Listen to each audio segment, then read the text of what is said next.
Hello, friends, and welcome to the Pop and Pass 40 interviews. I'm so excited today. I've got Dr. Stephen Gundry with me, and I've like been inhaling all of his information.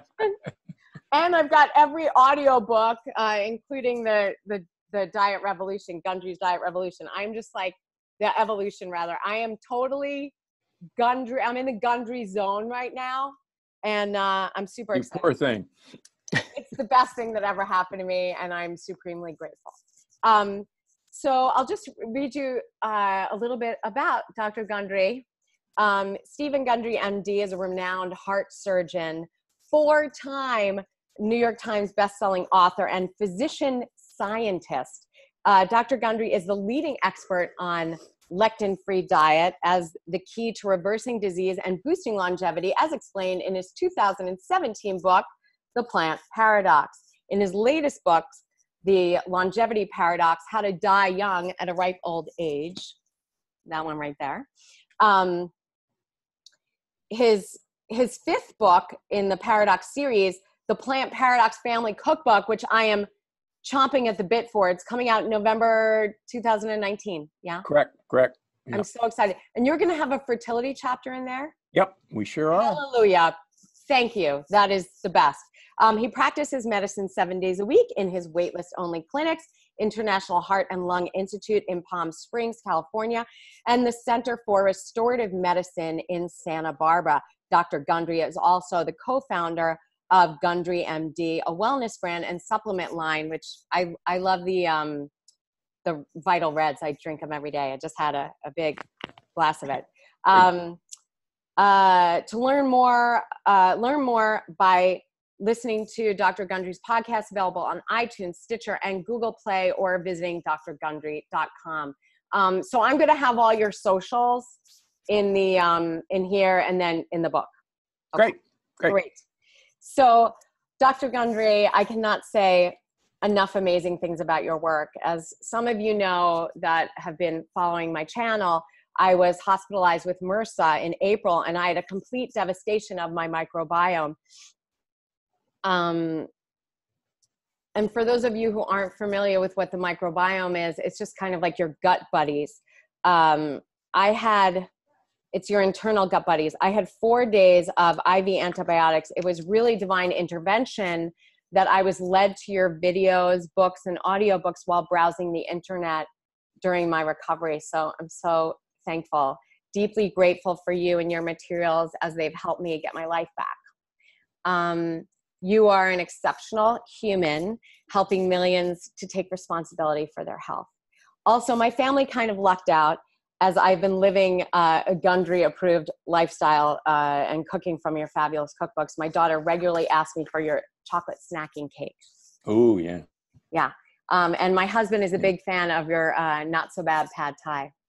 So it's with great pleasure that I introduced Dr. Gundry. I have to say that while I was reading your books and watching your videos, I got multiple chills because this information that you share directly correlates with fertility and supporting fertility. And so I was so excited to connect with you on that. Yeah, well, thanks.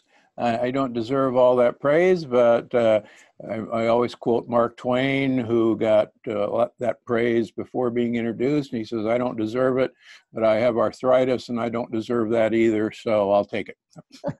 I love that. And I used to have arthritis, but I don't anymore. But now it's gone. Right. Now it's gone. I love that. So I know that many mainstream fertility doctors will push intervention on women over 40. What's your take on women over 40 trying to conceive?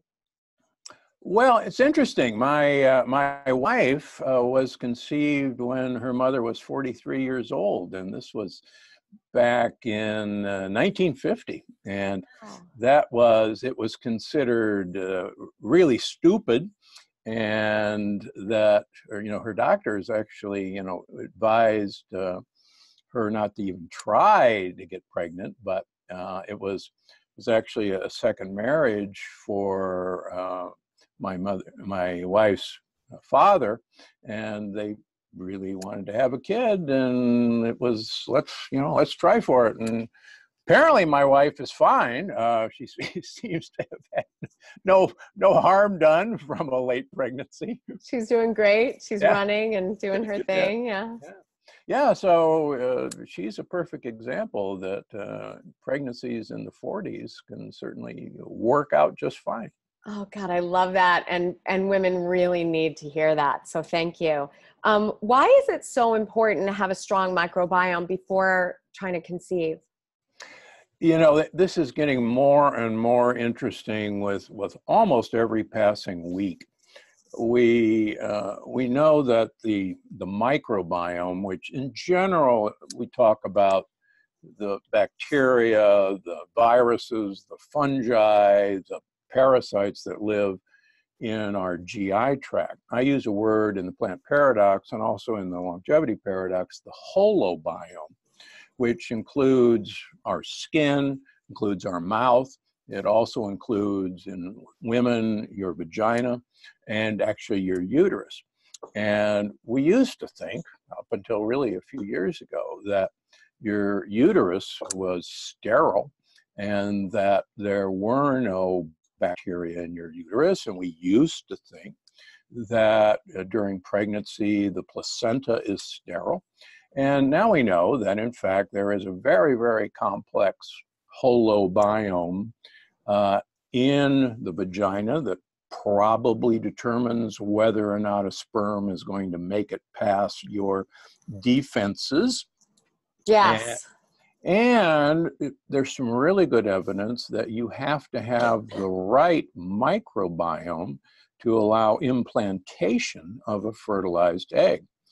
And the really amazing stuff is that the placental's microbiome may very well determine what the immune system of the fetus and subsequently the baby is going to be expecting. And there's even more, I don't know, scary stuff that there's transmission of bacteria back and forth between the fetus and the placenta.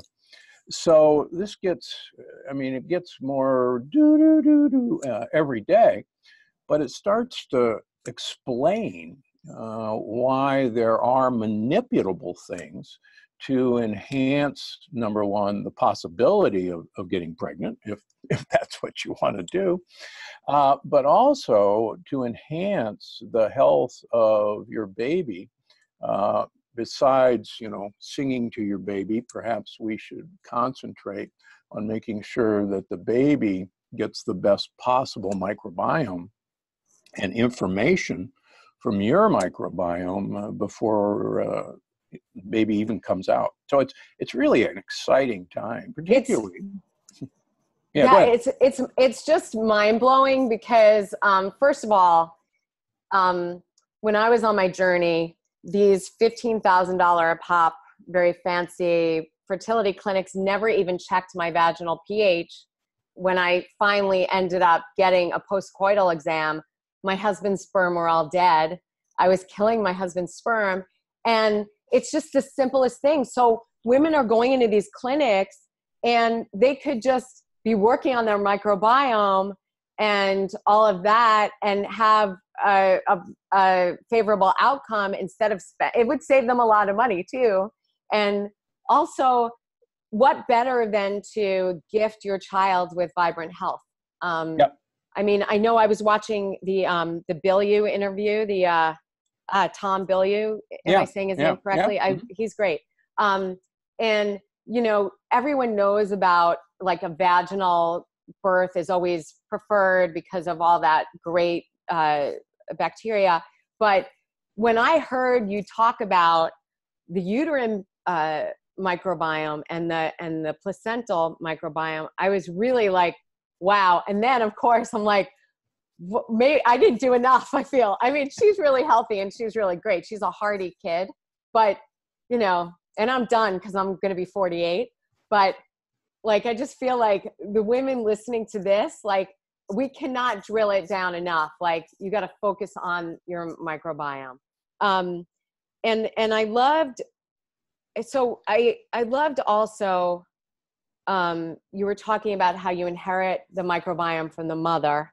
And and this is just an aside, but I love the beautiful idea, and it just makes my heart feel so open that my mother, when she built me, she gave me the egg that became Paloma. So I just think it's so cool. Our moms give us so much. I mean, they're just so powerful, and I'm not taking away from our dads.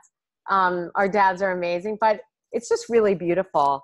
So I'm glad that you highlight that and bring attention to that. Yeah, everything, you know, everything comes from the woman. All of your mitochondrial DNA, the little engulfed bacteria that power all of our cells, are inherited from the mother. The male, well, we're just a drone. But you know, it turns. What did your husband think when he found out that you were a black widow? And you know, I mean, you were killing all his sperm. I mean, how did he feel about that? Did you have to go to counseling, or what's going on? You know, he just really trusted that as a health coach, I could figure it out and fix it. Like, he was like, I know you got this. You can fix your vagina. I know you're okay, you know? So yeah, I mean, it was okay, you know, it was all okay, but it was definitely, it did make me feel bad for like a minute, you know? Can you just talk about this really just knocked me for a loop, that you talk about the microbiome as it relates to autism? Yeah, this is, I don't want to, the word controversial is not correct, but this is a touchy subject because it's not a subject that we want to place blame on. But we've known that autistic kids have a very altered microbiome. That's been known actually for quite some time, since we've been able to map, you know, the human microbiome. And we know that these kids clearly have a different microbiome. There is certainly experimental suggestion that, getting back to the microbiome of placenta, that perhaps this was started in utero, that the microbiome gave different information, let's just say that, to the developing fetal brain, and even seeded the baby even before birth with a set of bacteria. What is, I think, the most important study recently that came out, they did oral fecal transplants in autistic kids, and the way they did it was profoundly, elegantly, perfectly designed. It turns out that, sounds like you could take some capsules. People have heard of fecal transplants, where we in general give a fecal enema from healthy donors. Believe it or not, back in the 1970s at Georgia, where I was in medical school, we did the first fecal transplants for C. difficile. Amazing. And yeah, I mean, this was back in the dark ages. So an oral fecal transplant, literally taking poop and putting it in capsules and have people swallowing it, seems like a great idea, except that the acid in our stomach, or anybody's stomach, normally kills all the bacteria that you swallow. So just an aside, most probiotics are worthless because they don't survive gastric acid transport. But what these researchers did, they sterilized the gut of these kids with a antibiotic that is not absorbed. It just sterilizes the bacteria in the gut. Then they put them temporarily on an acid-reducing drug like Nexium or Prilosec. Yeah. And then they seeded these kids with fecal oral capsules and proved that they were seeded. And this is now 2 years out. They've had a 50% reduction in autism symptoms. And it's wow. Wow, yeah. That is crazy. You know, I know so many, because I'm on a lot of mom groups on Facebook, and I know I have girlfriends that have children that have autistic kids. So where are they doing this? Where do they do this? Yeah, this particular study was done in Australia. Right now, the FDA has some pretty interesting regulations about fecal transplants, oral transplants. It's actually quite common in Europe. I know families that have gone to Germany, to Sweden to have this accomplished. But I'm not convinced that you actually have to do that. I think certainly my experience with tens of thousands of people is that if you can manipulate your own microbiome with giving good bacteria, what I call gut buddies, the things that they like to eat, and they will actually crowd out the mischievous bacteria. They can compete for food resources. The other thing that's really exciting is that these good bacteria, we're beginning to realize, make so many of the hormones that we assume that our bodies were making, make precursors for thyroid hormones, certainly most of the serotonin that we use, that our brain uses, the so-called feel-good hormones, they actually make melatonin. So with each passing year, what we assumed we were manufacturing was actually a product of our bacterial metabolism. So long story short, there's a number of us who think that anxiety and depression is primarily originating in the gut, not in the brain. Yes, I think so too. I think so too. Yeah. Yeah. And there's one of my podcasts, we talk with a carnivore diet physician who was actually trained as a psychiatrist at the University of Washington in Seattle. And he, after his graduation there, finishing his residency, realized that most of the people he was treating for anxiety and depression were, for lack of a better word, loved to eat plants.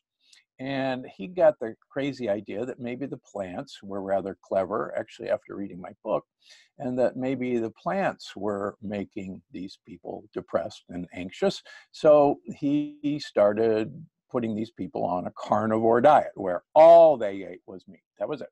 No plant. Wow. And interestingly enough, their anxiety and depression, according to him, resolved a great deal. So there are plants that like us, and there are plants that don't like us, and you got to know, who your friends are. Just any mother knows, pick the right friends, right? Yes. Yes, that's so true. And I think I was really blown away by, I had always known about nightshades and depression. I'm going to skip forward just because we touched on depression, but that study in the Diet Evolution book that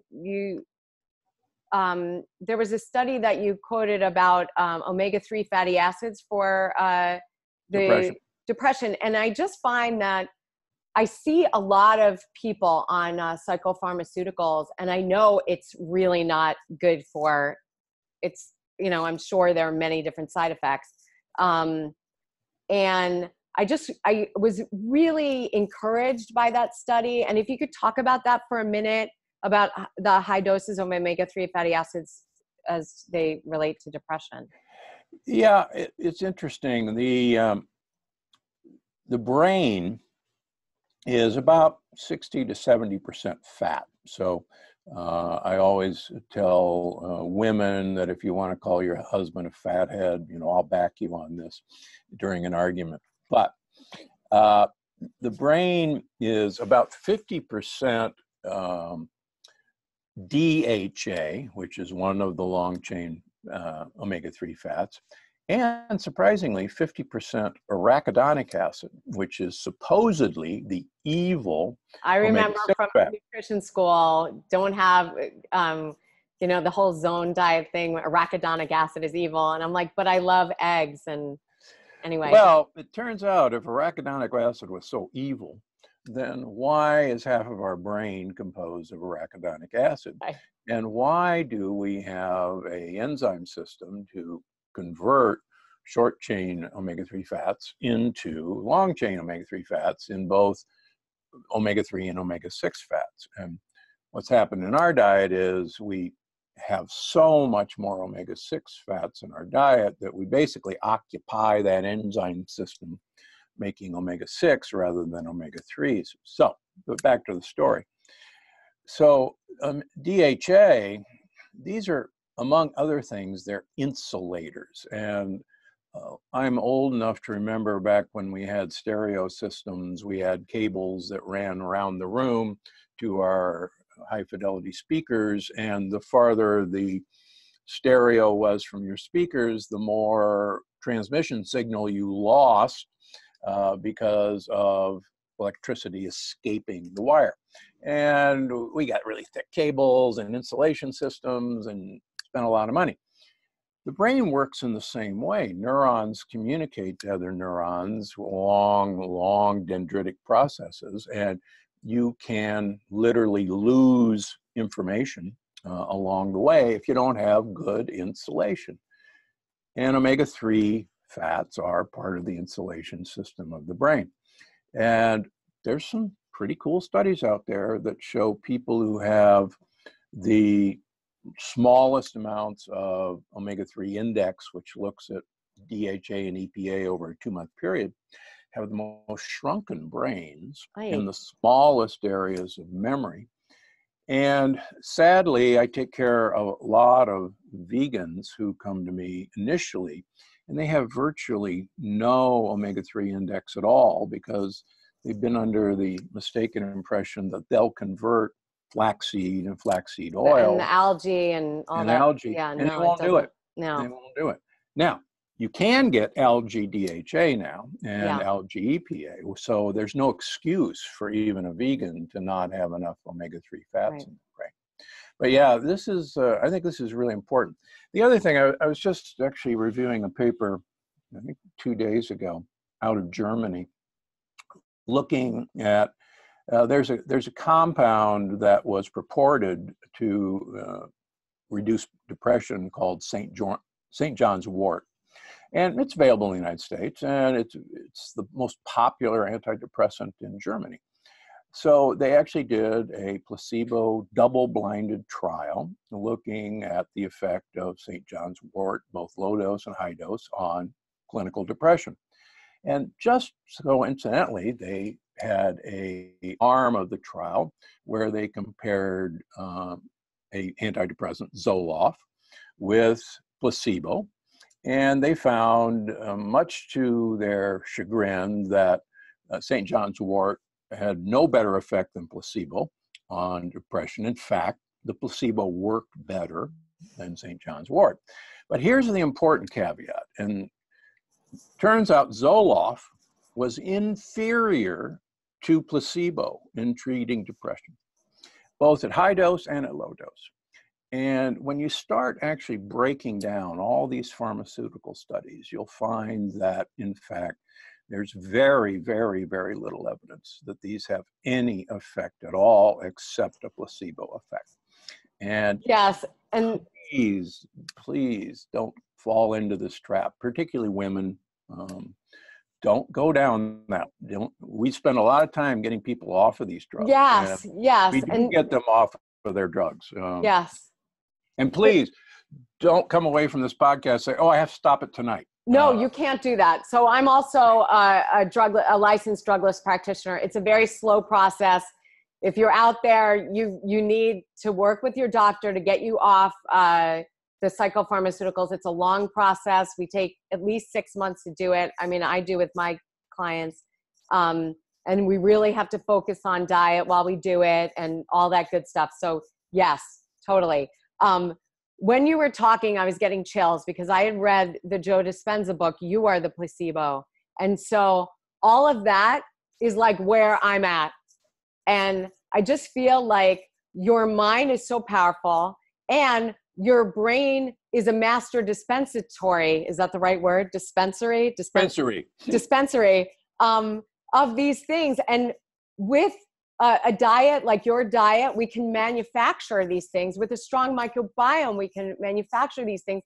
And I think it's so powerful because, especially for women trying to conceive and couples trying to conceive, I know I run into so many clients that are they're on different medications. And I'm, again, not telling you to get off medication, but just let's look at ways to slowly shift and build and get you in harmony. Great. I have another question for you. Sure. Okay. So when couples go to fertility clinics, they usually put mostly the women, which is so silly that they just put the women on an antibiotic and not the men to kill things like, you know, different bacteria and whatever. And then the couples end up passing it back and forth, which is what happened with John and I, because they only put me on the antibiotic and not John. And then finally they discovered we were just passing it back and forth. So the antibiotic is very prevalent in when you go to fertility clinics.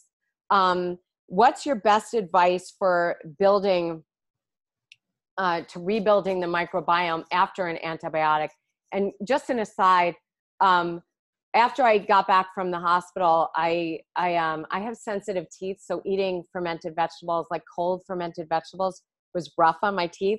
So I just started drinking sauerkraut juice. Mm-hmm. So do you like sauerkraut juice, like from a local farmer? Like in New York, we have Hawthorne Valley Farm. It's a biodynamic farm. Believe it or not, there's some very interesting literature on how to get rid of glyphosate, which is the active ingredient in Roundup. And glyphosate, we could spend 5 hours talking about glyphosate. It scares the crap out of me. Well, it really scares me.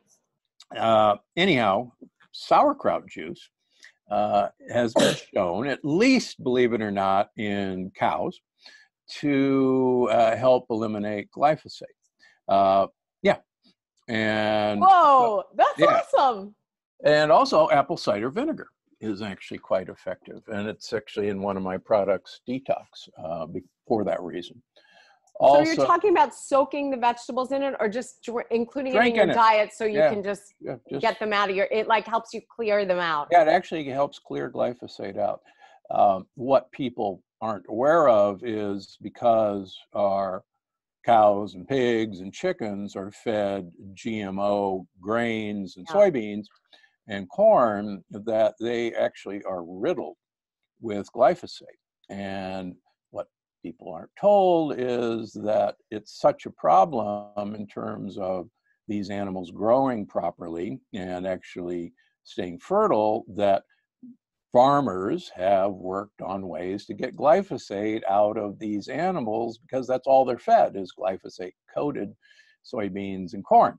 And so that's actually where this literature came from, is treating animals trying to get glyphosate out of it. Wow. And so they're treating the animals with the sauerkraut juice? With sauerkraut juice. Yeah. I love that. Yeah. That's great. Can you imagine, here cows have some sauerkraut juice, where they put it in their feed. I mean, why not? And they proved that their urinary excretion of glyphosate increased.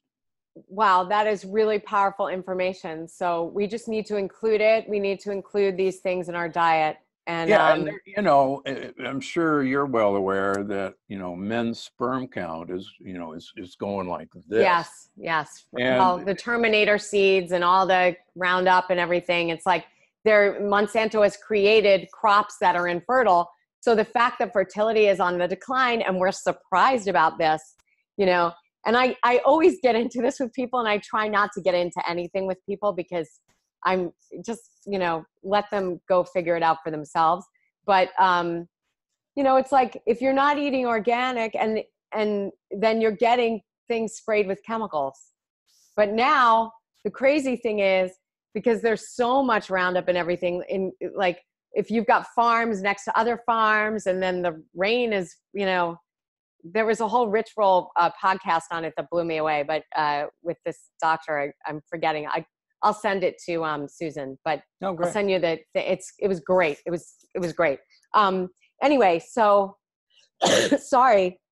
Best way to rebuild the microbiome. Best way for anyone starting this fertility journey to get it together fast. Like, I know you're telling people just taking probiotic is not a really great way because the stomach acid. Yeah. So what you want to look for is a probiotic that is a spore-forming probiotic. One of them that's patented is called BC30, Bacillus coagulans 30.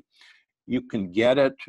When you drink Vital Reds, you get that probiotic. Okay, great. That's you great. Can, believe it or not, you can get it under license. Schiff makes it called Schiff Intensive Bowel Support. And it's in most drugstores if you look for it. But try to get a spore-forming probiotic, which will make it past gastric acid. Okay, that's but more important. That probiotics are equivalent to grass seed. So if you plant grass seed, you have to obviously water it and have good soil or fertilize it. And people assume that all they have to do is swallow probiotics and they don't have to feed, these things. It's we joke here in the desert that, if I give somebody grass seed, they'd come back a couple of months later and said, you sold me bad grass seed because it didn't grow. I said, what did you do? I sprinkled it out in the desert and, it didn't grow. Well, of course not. You didn't water it and you didn't give it anything to eat. Right. So prebiotics are what you really have to concentrate on. And so much of what I write about is to try and get prebiotics into people. What's also really exciting is that the lining of your gut is the surface area of a tennis court. It's that big. And what I like people to envision is basically you have this shag carpet inside of you, and that's actually how you get all this surface area.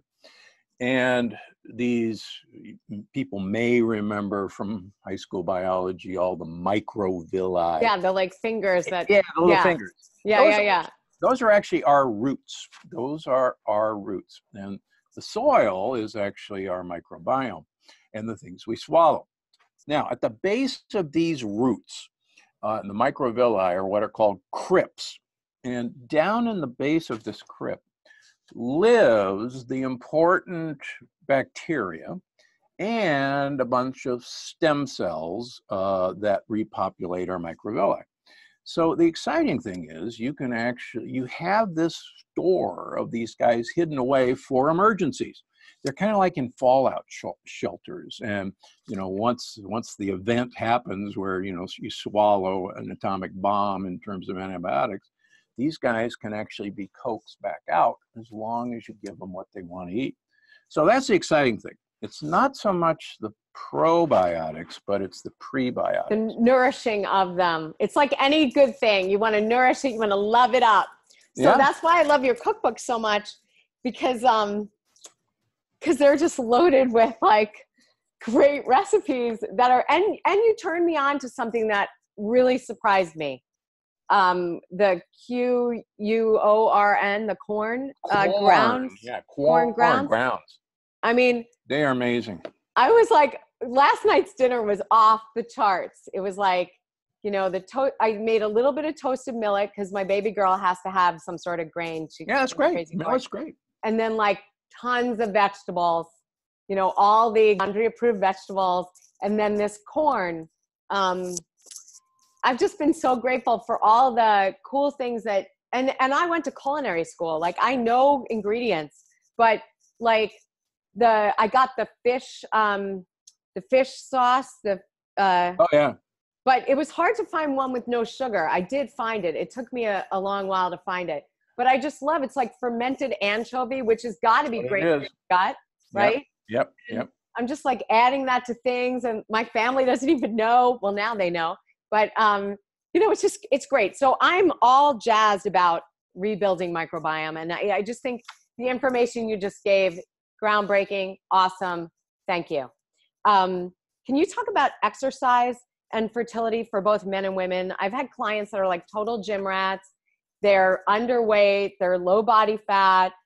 These men that are biking miles and miles. They're scrunching up their scrotum in these tight little shorts.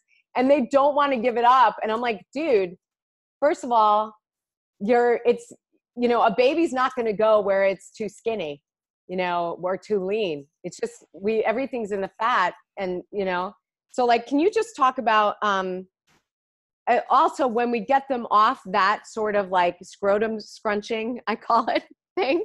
And they're doing like looser exercise and less boxer shorts. Right, exactly. No hot baths, etc.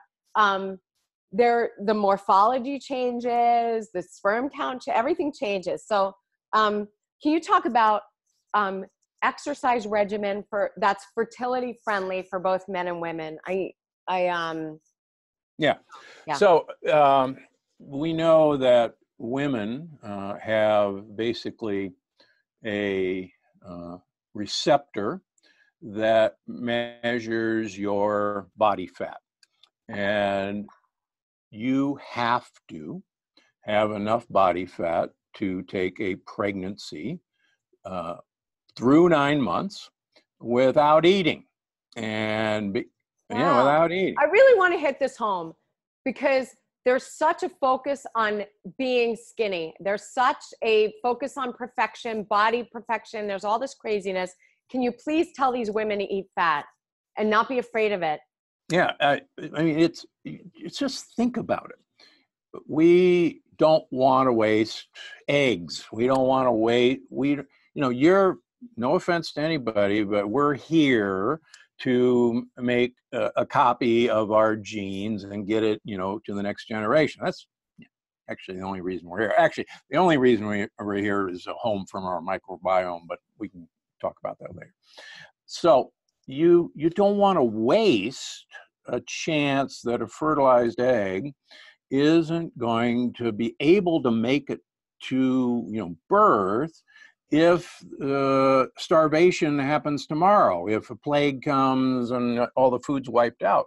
I mean, for instance, I'll give you an example. A mother bear goes into the den pregnant. She doesn't eat for 5 months.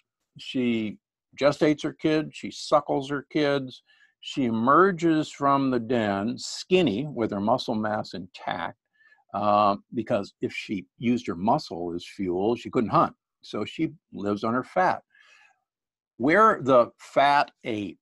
And women, unfortunately, know that we actually have the only fat babies, which is a bit of a problem.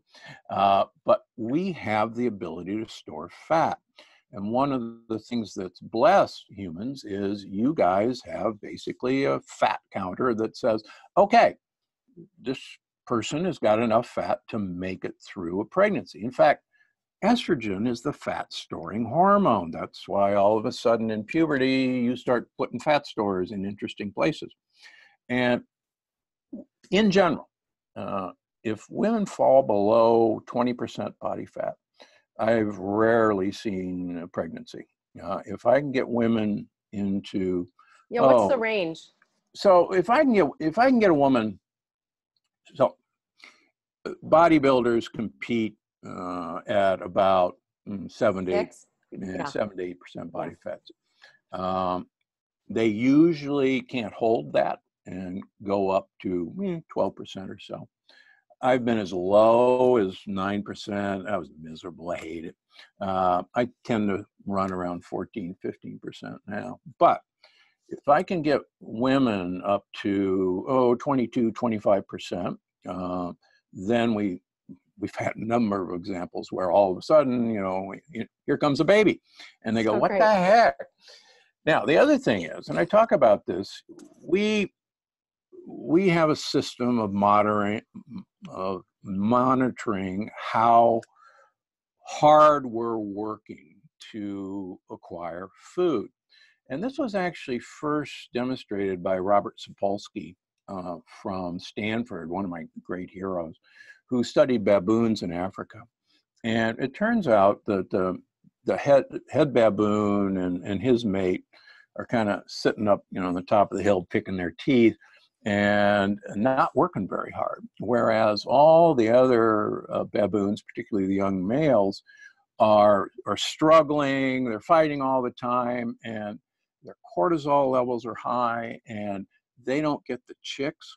And it turns out that what he proposes, and I think he's right, is that the harder it appears you're working for food, the less desirable you are as in the case of a man, a sperm donor, because you're the loser.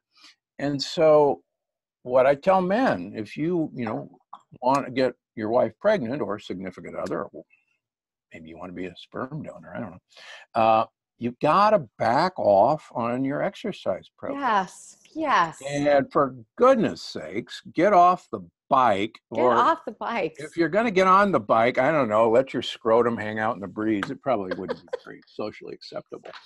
But they would end up in jail for indecent exposure. Yeah. But at least they'd be able to get pregnant, get their wives pregnant. So, I mean, we have to understand that this is a very elegant system that was designed to choose the most genetically, good individuals to pass on their genes. And we have systems that monitor this and say, man, this guy's working so hard. He's not a really good example of what. And females, I think, actually recognize this. Certainly Sapolsky's work would suggest that females recognize who's a winner and who's a loser. And oftentimes, if we can get guys to back off, their sperm count will go up and their sperm efficiency will go up. And now they're a good donor. Yeah. I know John had been lifting a lot and like doing a lot of crazy workouts. And then right before he met me, he shifted to yoga. Just naturally on his own. I guess there was an intuition that he was going to I don't know, something told him do yoga.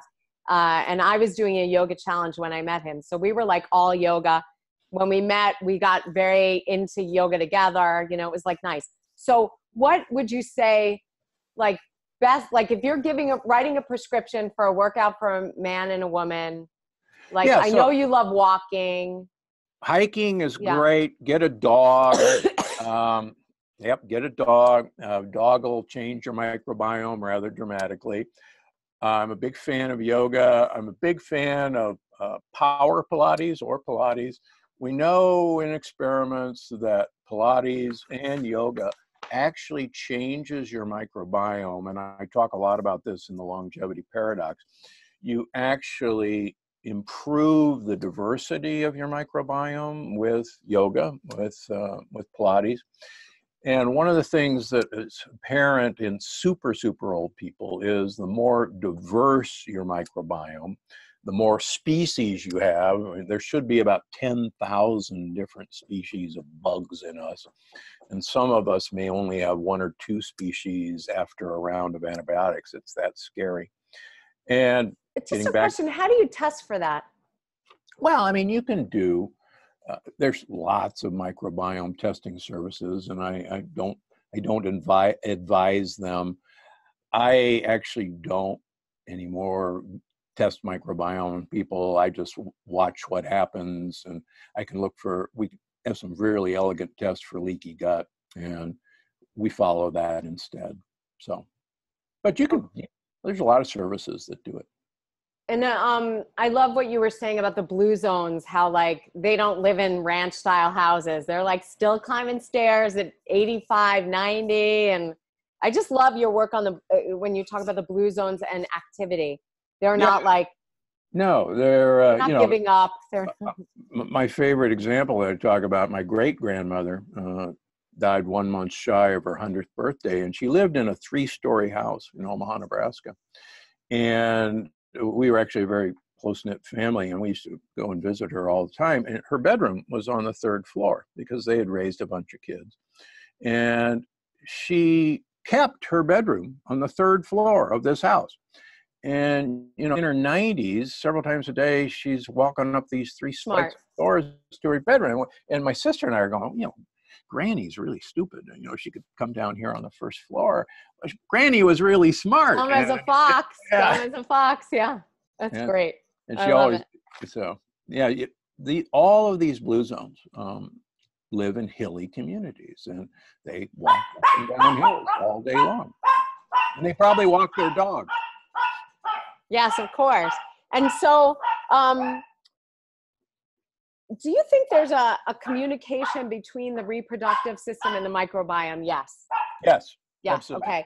And so do you think it's the kind of thing where, okay, it's kind of like double Dutch. Like you can jump in now. The microbiome's ready. We're all set to get pregnant. Okay. Yep. Yeah, exactly. Okay. So I was really excited to see on the food, the longevity paradox food pyramid, which I loved seeing, that you include a lot of fat. Can you talk about why this is beneficial to balance hormones and for fertility in general? We already covered that, I think. Yeah, I guess so. But yeah, I'll add one more thing. I mean, 3 of the blue zones consume about 1 liter of olive oil per week. And I don't think that's by accident. And that's a lot of olive oil. My wife and I go through about 1.5 liters a week together. We've been getting through it too. I started, since I read your book, I've been going to BJ's. I don't know if you have that in California. It's like Costco, but they have their own, it's organic olive oil, but it's a 2-liter one. And I've just been pouring it out. And like, we'll have the dinner out. And I'm like, who wants olive oil on their dinner? And last night, the baby girl's like, she actually said this. She's like, Mama, is this good for my gut buddy? So I taught her all about gut buddy. She's like, I'm like, yeah, why not? It's good for everything. Let's have it, you know? So, yeah, love the olive oil. I've been doing my best to get it in. So thank you. Yep. So what would you say, and this is really funny, what would you say are the most beneficial supplements for couples facing a fertility challenge? And what's the best form to get them in? And this is just an aside. So I watch your videos like on repeat all the time.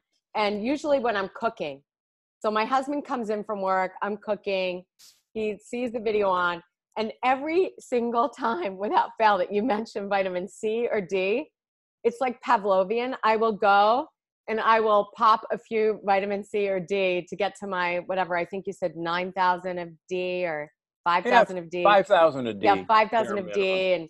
And some way, it's kind of like a drinking game. My husband gets a kick out of it.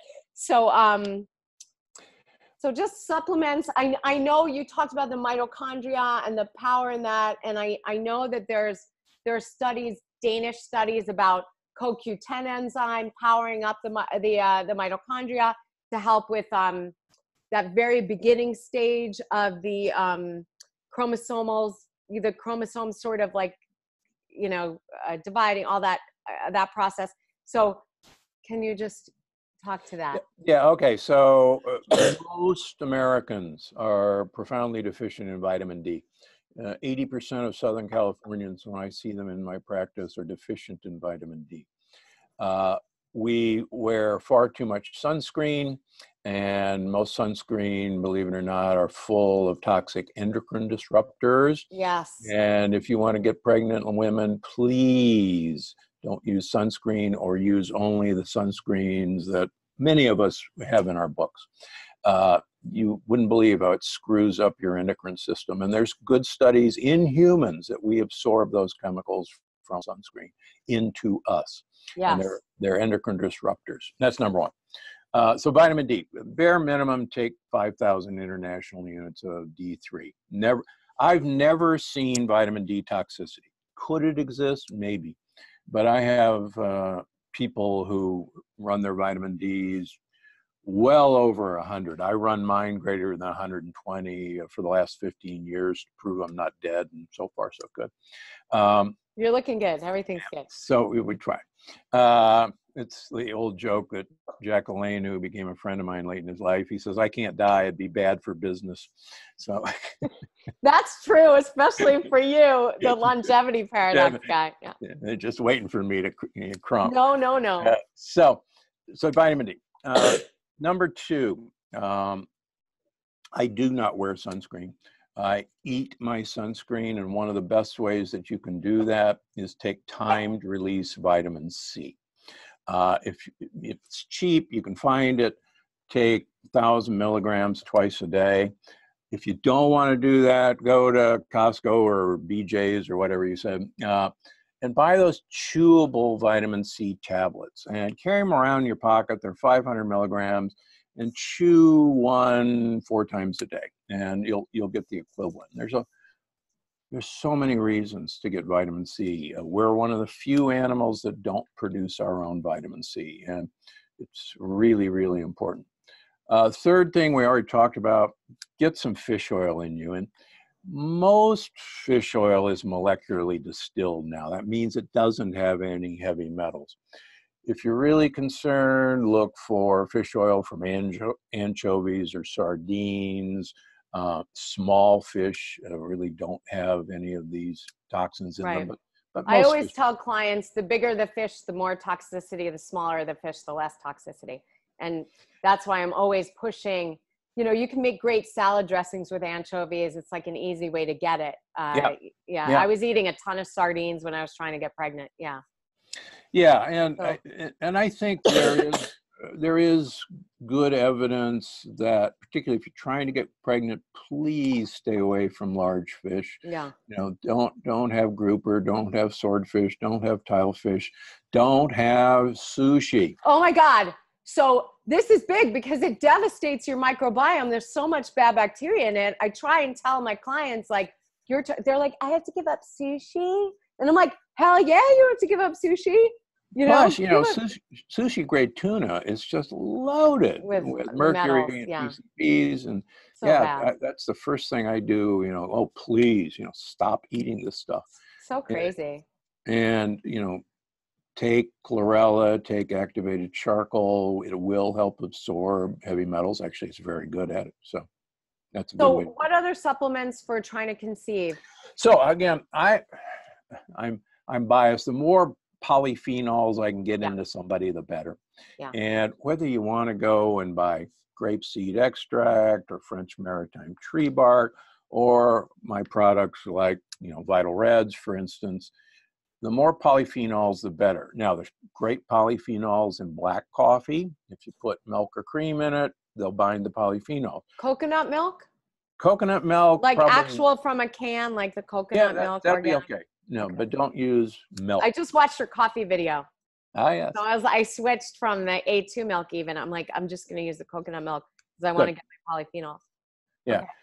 Okay. Extra dark chocolate, greater than 72%. I prefer greater than 85%, but work your way up to it. I have mostly 90% and above now. Chocolate's a great source of polyphenols. Olive oil is the king of polyphenols, and again, it's one of the perfect delivery devices of polyphenols. The other thing that particularly men should understand is that fruit and sugars, and particularly sugars from fruit, dramatically suppress testosterone. Okay, so I'm glad you brought this up because that was kind of like a next question. Yeah. We got to talk about sugar I see it, you know, all the time. And people forget the testosterone commercials of a few years ago before they were taken off the air for good reason. And it's a bunch of guys sitting around a campfire and they're all, you know, chugging beer and talking about low T and, you know, thank goodness they've got this cream. Well, the beer was suppressing their testosterone, and the more sugar or things that turn into sugar, the lower your testosterone goes. And guys are shocked when they come in with low T and they say, oh, you know, I've got low T. And I said, well, you know, look at your diet. They've got a high insulin level. They've got a hemoglobin A1C in the pre-diabetic range or even diabetic range. And we get them off of their sugars, and that includes fruit sugars. And all of a sudden, their testosterone goes through the roof. In fact, just talking about this yesterday, a very funny story, true story, in the Plant Paradox of a young man in his 40s who was a diabetic and had very low testosterone. And he had assured his wife that he was shooting blanks and that there was no way that she could get pregnant. They had 2 kids in high school. And so we started working with him. And after about 6 months, I see him back and his testosterone is, you know, fantastic. And I make the joke. I said, you know, you're a manly man now. And he says, well, a little too manly. I said, oh yeah, how's that? And he says, well, my wife is pregnant. And he says, I love it. He says, I'm actually sleeping in the car in the garage. She's so mad at me. True story. And How old was the wife? She was also in the 40s. also in their 40s. Yeah. Love yeah.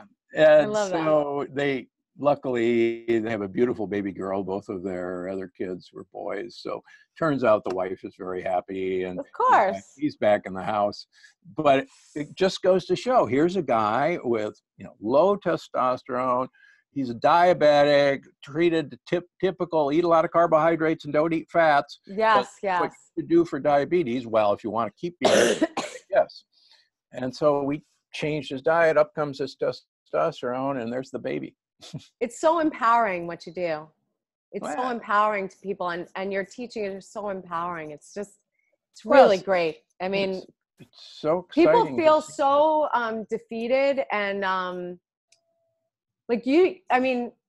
for a woman, when you go into these clinics, they just make you feel like it's never going to happen. I mean, I can't even tell you because I started another series called Interview with a Mother, where I'm interviewing women who have gone through the fertility clinic thing. And they basically say, okay, you've got less than 1% chance a month every cycle.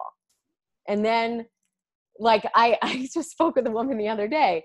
So she went to Colorado to see Skullcroft. She was, you know, he said less than 1% chance. They were all set for donor egg.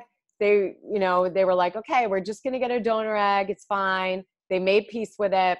They go to California. They go to a spa together. They lose 10 pounds. They're having a healthy lifestyle. Then they're like, why don't we go on a world trip? We're going to go to Australia just to kind of we're not going to get a break because we're going to get back and get the donor egg and get pregnant. So let's just go away on vacation. She's exhausted when she gets back. She misses her period, but she's perimenopausal. So she figures, oh, it's just, you know, wacky now. Sure enough, she's 2 months pregnant. So I love stuff like that. Okay. Intermittent fasting, autophagy. Why is it beneficial for fertility? Well, so this is actually, I think, a double-edged sword. Intermittent fasting works great. Autophagy is normally, we have two ways of kind of disposing of cells as they reach the end of their lifespan. If kind of times are rough and there's not a lot of available food, then the cell gets the message to recycle all of its components and to reuse them rather than just kind of throwing them out and starting again. And that's called autophagy. We now know that it also occurs in mitochondria called mitophagy. If the cell doesn't get the message to kind of recycle things, the cell basically kind of dies and explodes, like I described, like a Death Star, boom. And it scatters the debris of the cell all around against its neighbors. And that actually creates inflammation. Our white blood cells see all this junk and go crazy. So, and we can actually measure this in people with a test that is called Pulse, P-U-L-S. I have no relationship with them. So you want to, the more vigorous your cells are, the more I think you tell your body that, you know, you're a pretty good thing to keep around. You're genetically fit. This is probably who we should keep going. And I think it sends really great messages. On the other hand, when women want to get pregnant, please, please, please, please, the last thing I want you to do is do 3, 5, 7-day fasts, because this sends the opposite message. That we're having a bad time. It's right. Yeah, this is, you know, gosh, there is no food. This would be a really bad time to get pregnant. So please don't do that. So how would you recommend, just kind of like your regular intermittent fast, like finish your dinner, don't eat till 10, 11. Till 11, Yeah. Okay. And don't cut, particularly women, don't cut calorie load. Just extend the period of time or shrink the time you're going to eat it. Time restricted feeding. Right. Love it. Next. Okay. Okay. There are a couple things. So there's the turning on the genes. Like you could have, this is really important because I think it'll be really motivating for people that have problematic family health history. So like, let's say someone has diabetes, depression, obesity, all this just junk in their, family, their ancestral line. So you're saying that those genes can get either turned on or like left alone through diet and lifestyle. Correct. It's called Great. epigenomics. And genes really have very little to do with anything. I love that. And people need to hear that, Dr. Gundry. It's what you tell the genes to do. And, thank you. And believe it or not, 99% of all the genes in us are non-human. They are bacterial genes, fungal genes, viral genes. 99% of us, our genes are not us. So why not work on the 99%ers, right? And we're the 1%ers and they shouldn't count for much. Yes, I love that. I feel it's so empowering because I can't tell you how many clients come in, they're like, but I have this in my history and I have this and I'm going to get this and I know I'm going to get this. And I'm like, no, go read Dr. Gundry's books. Yeah, I mean, I've got a 99-year-old gentleman who is the head of his company. He carries the Alzheimer's gene. I guarantee you he does not have Alzheimer's. His 3 daughters do not want him to retire. He's the most vigorous individual, and he's 99 years old and carries the Alzheimer's gene. And if somebody had told him, well, you better retire at 60 because you're going to be stupid. And people walk in and say, I don't want to know if I have the Alzheimer's gene because I'm going to be stupid. Well, no, you're not if you know how to handle it. And I love the data about exercise and Alzheimer's. I was just listening to something that blew me away. It's like you were talking, I was just listening to something last night, one of your beautiful videos, about how if you, like you said, if you bottled this pill, people would be popping it, but it's like, if it's shown that you're working out 10 years or something. Women who regularly exercise throughout their life have a 90% reduction in Alzheimer's compared to women who don't regularly exercise, 90%. Women who carry the Alzheimer's gene, who eventually get Alzheimer's, that Alzheimer's arrives 11 years later than the women who didn't exercise. So imagine what it would be getting Alzheimer's at 80 or getting Alzheimer's at 91. Very different. Big difference. And, think of what you would mean for yourself, for your family, for your kids, for your grandkids, to have another, 11 years of, good brain health. I mean, and all you got to do is take your dog for a walk twice a day. I'm just thinking about my mom who's 78 right now. And I want her to be on the planet for a long time for my daughter. Exactly. So I'm really pushing all your good stuff. So I love what in your books, you address autoimmune, you address all the thyroid, lupus, all these types of things. Can you talk about why it's so important to clear all these up before pregnancy? And also, can you talk about killer cells, elevated killer cells? This keeps coming up with clients, and I didn't have the elevated killer cells. I had elevated C19, but why is this problematic for fertility? Well, again, I think a lot of this comes down to whether your immune system feels your body is under attack. And if your body is under attack, and people with autoimmune disease, their body is clearly under attack by yourself, but this all actually stems from a leaky gut. And about 70% of my practice now is autoimmune disease. And knock on wood, I've published data that we have a 94% rate of remission cure in 6 months if people follow our program, with a host of autoimmune diseases, whether it's rheumatoid arthritis, lupus, MS, Crohn's, ulcerative colitis, Hashimoto's. certainly. I have a family member now that just was diagnosed with polymyalgia rheumatica, and he's Yeah, in so exactly. much And pain. that's an autoimmune disease. And I'm like, please do Plant Paradox. Please, I'll come to your house. I'll cook for you. Please get on it. Yeah, it's powerful. We've had a number of actually very famous people with that who don't have it anymore, and I won't mention names, but they were sent to me by actually Tony Robbins. And you can get rid of this. But getting back to pregnancy, you need to, seal your gut wall. If these are leaky gut conditions, and if you'd asked me 15 years ago if leaky gut exists, I would have laughed you out of the room as pseudoscience. But you can actually prove leaky gut. I think all people with autoimmune disease have leaky gut, and you can seal leaky gut. One of the ways I like to do that is get troublesome lectins out of your life. Yes. Which, yes. Can you just talk about the top, 5 words, get them out of your diet right now foods? Yeah. I know you talk about WGAs and all that.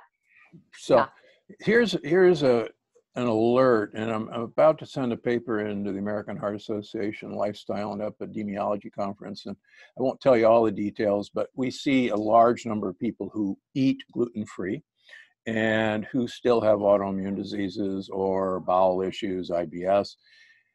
90% of people who claim to be eating gluten-free have a leaky gut and have gluten measurable in their bloodstream, including WGA, which is only from whole wheat. And these are people who swear on a stack of Bibles that they eat gluten-free. And I know where you're going with this. Go on. I'm excited. Well, number one, if you eat at a restaurant, you cannot eat gluten-free. Right. They dredge things in flour. I worked in many restaurants. I am friends with many restaurateurs and James Beard chefs, and they just laugh their head off. They said, there is no way we would ever make our restaurant gluten-free. And if we tell you, don't believe it. They're thickening sauces with, It's a long story. Yeah. So you gotta get grains out of your life. Millet and sorghum are safe as a general rule. Don't go crazy on them, but they're perfectly safe. They don't have a hull. They don't have a lectin. Get the nightshade family out of your life. Potatoes, eggplant, peppers, tomatoes, even goji berries are a nightshade. That surprised me. They're a nightshade. My goji berries. I know, they're a nightshade. I used to think they were great. Yeah. Lauren Cordain told me about that, and there's 2 papers about it, and he was right. Yeah. Get peanuts and cashews out of your life. They are full of lectins. Peanuts are a bean, they're not a nut. Get beans out of your life, or pressure cook them, or just buy Eden brand beans. Yeah. Eden brand soaks their beans and then pressure cooks them. And they put wakame in them, which, so I've been buying those for years just because of the wakame. I just thought they would, make you fart less. So that was my motivation for buying the Eden Organic, just because of the wakame. They're, easier. But to learn that they pressure cook is great, because seriously, cooking beans is it's a whole ordeal. Yeah. Okay. Yeah. And my bean critics don't realize that traditional cultures have soaked beans for days and poured out the water and cooked beans for a very long time, because they actually knew that there were troublesome lectins in the dumb things. Right. And I mean, they didn't know they were lectins, but they knew that if you didn't do this, beans were gonna bite you. Right. Just get you bad. Can you share your amorous feelings of mushrooms and why spermidine, what spermidine is, and why it's great for male fertility? Also, I know that you love yams, and interesting to know that yams are the #1 food that the traditional Chinese doctors recommend. I know when I was going to the acupuncturist, herbalist 3 days a week when I was trying to conceive, he'd be like, you eat yams. Dr. Wu was like, you eat yams. I'm like, okay, I'm getting you the yams. Well, yeah. So yams, and yams actually more than sweet potatoes, but yams are some of the best foods for your gut buddies.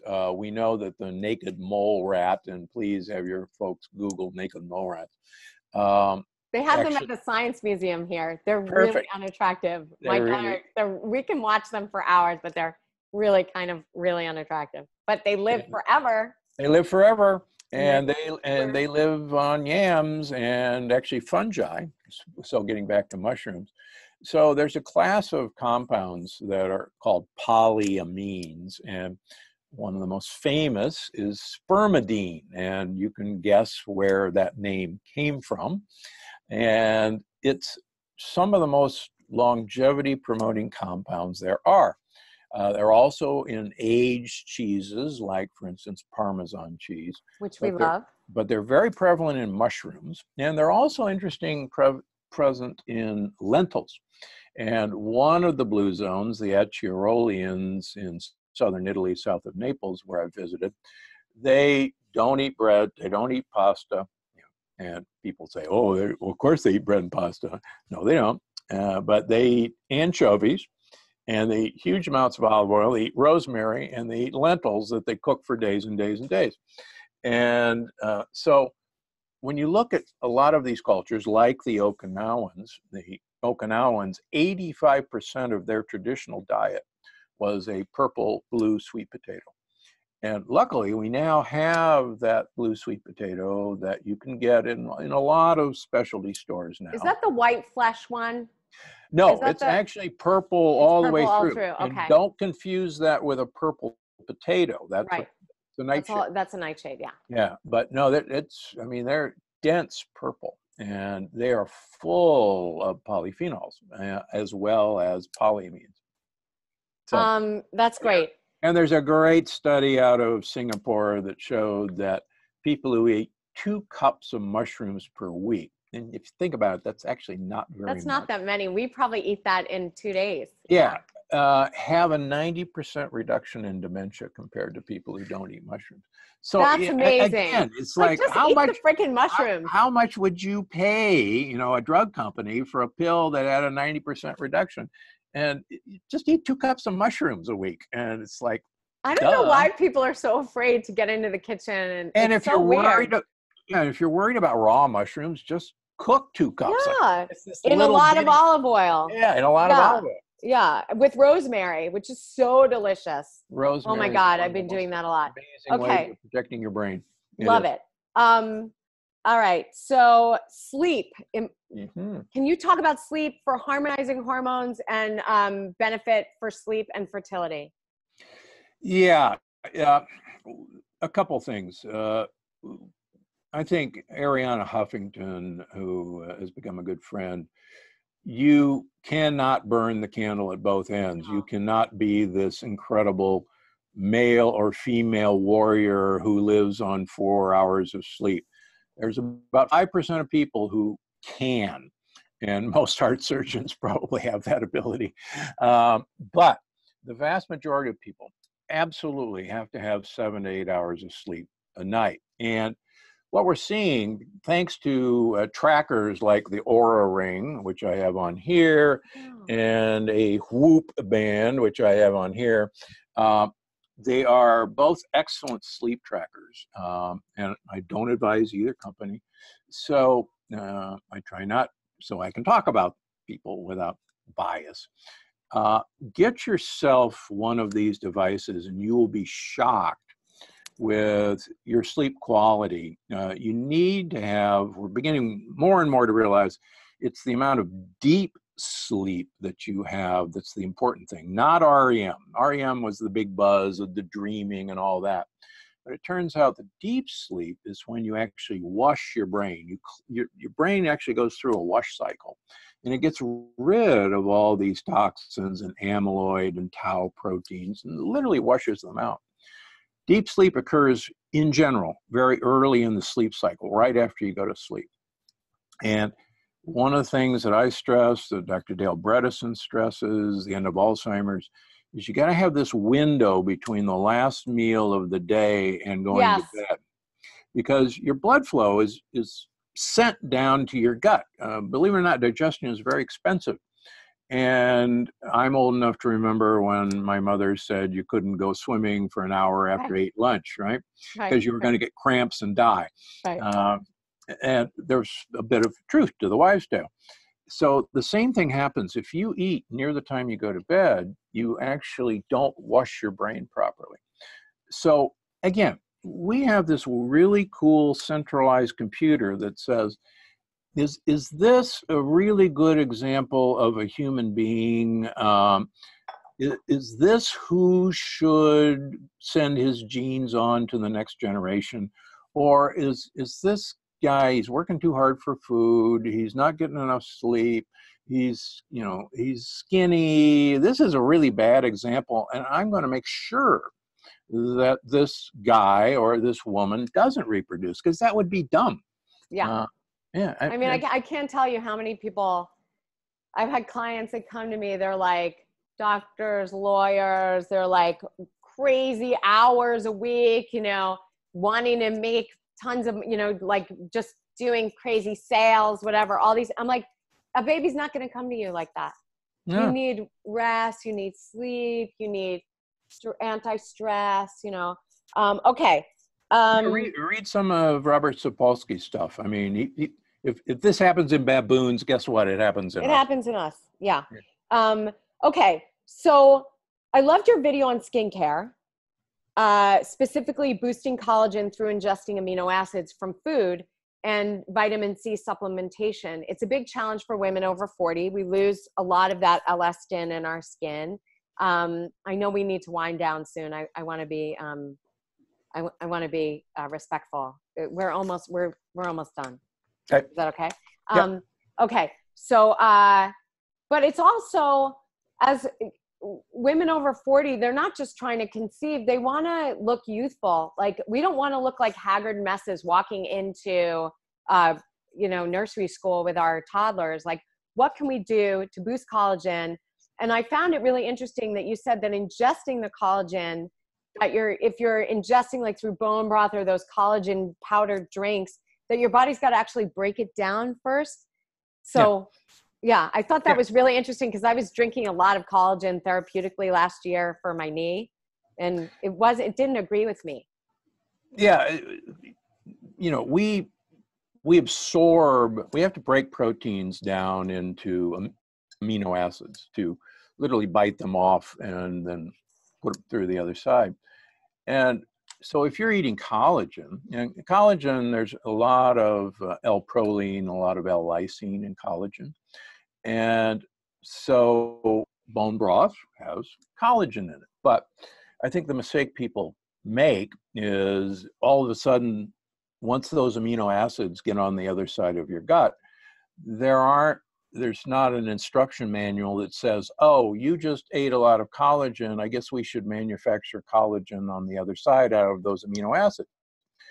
If you need collagen, and the body is full of collagen, you'll use those amino acids to make collagen, but it won't automatically become collagen.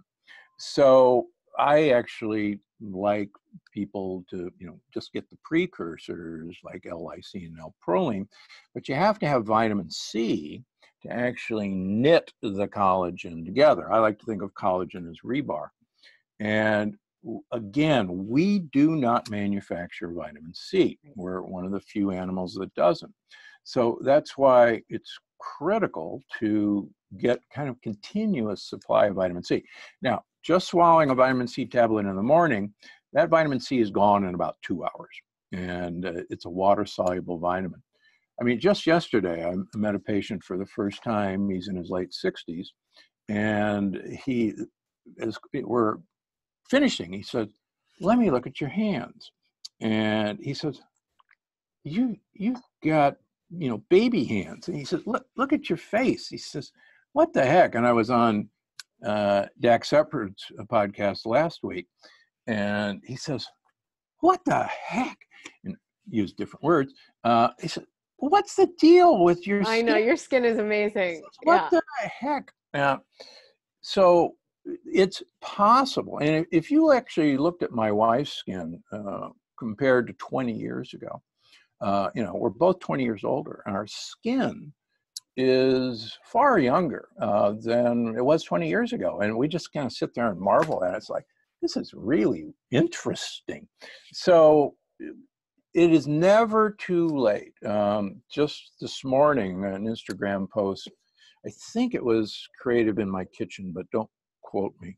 She posted a picture of her 2 years ago, and then today, before she started my program, she had Hashimoto, I mean, circles under her eyes, and long story short, she took a picture of her without makeup, hair a mess, and her skin is totally different than it was 2 years ago. Yeah, it's powerful. And she's in her 50s now. And Love it. Never too late. Okay, so like foods that have the components with the vitamin C, what's the recipe for building collagen? Avocado, I think you said? Yeah, avocado is great for building collagen. You can get, I mean, for instance, this corn, which is basically mushroom roots. Mushroom stem, yeah. Mushrooms are great for building collagen. Great, great. That's just a couple tricks. Great. Okay, love the Gundryisms. Love them. Thank you. Oh wait, I missed something really important. Yes. Okay. So Gundryism, I love, if you eat fake fat, you'll get a heart attack. Can you just tell me like a couple more that you really want for fertility that are great? Eat green, you'll become lean, but give fruit the boot. I love that. Give fruit the boot. Okay. A 45-year-old woman walks into your office. She wants to have a baby. What's your advice to her? I will tell you what our head of fertility at Medical College of Georgia said years ago. I can get any woman pregnant if she wants to, and if her husband can't help, I will. And you didn't hear me say that, no. But that's actually what he said. That's hysterical. All right. Sounds like Jeffrey Epstein or something. Hysterical. No. So again, we've got to get everything lined up. There's no reason, if you present your internal computer that you are, a thriving, healthy individual, that there's no reason that even with an old egg, you can't give that egg every possible chance. And I think we're beginning to find more and more that it's what's happening during your pregnancy when that egg is a developing fetus that's really going to determine, for the most part, what's going to happen to that older egg. I love the encouragement that you offer for, the advanced maternal goddesses. I'm so grateful. Okay, so you've got the new book coming out. Is there anything else? And I'm going to list all your socials and we've got your podcast and everything. So anything else that you want to sort of blast about your business or your like what's going on, like what people could look for? Anything exciting? So yeah, I mean, the Plant Paradox Family Cookbook will be out in November. It's what to do if you're planning to be expecting, how to feed your kids once they pop out. Important. Yeah, please breastfeed. It turns out that we now know that mother's breast milk actually has bacteria and fungi that continue to populate the gut. It's not sterile. And I mean, you guys are the goddesses that, make the other baby, which is the microbiome, just as important as this little cuddly infant. So yeah, and you guys got all the power, I'm getting choked up because you're just going to help so many women. It's just so great. I know that right now, whoever's on this, watching this, and also reading your new book, like a lot of people are going to become parents because of this information. I'm so grateful. So thank you so much for your time. Our pleasure. And keep getting the word out to empower women to do this. Thank you so much. God bless you. Thank you so much, Dr. Gundry. Thank you so much. I'm going to stop recording. Thank you so much. Thanks.